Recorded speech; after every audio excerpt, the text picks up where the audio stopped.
এই যে আপনারা দেখতে পারতেছেন কলার ছড়ি। আমরা সাধারণত 20 টাকা 30 টাকা হালি কলা কিনে খাই, কিন্তু আমাদের গাছে এই যে দেখেন কলার ছড়ি। এই ছড়িটার মূলত সব অংশই খাওয়া যায়। এই যে যেমন এই যে এই জায়গায় যে অংশটা কালো, যে ফুলের নিচে, এটা সবজি হিসাবে খাওয়া যায়।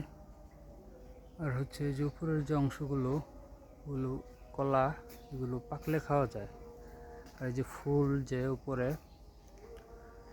এটাও খাওয়া যায়। তো মোটামুটি ছড়িটা যদি নষ্ট না হয় তাহলে অনেকগুলো কলা হবে, আবার আসলে খাইতে পারবো। এই যে দেখেন কলা গাছ।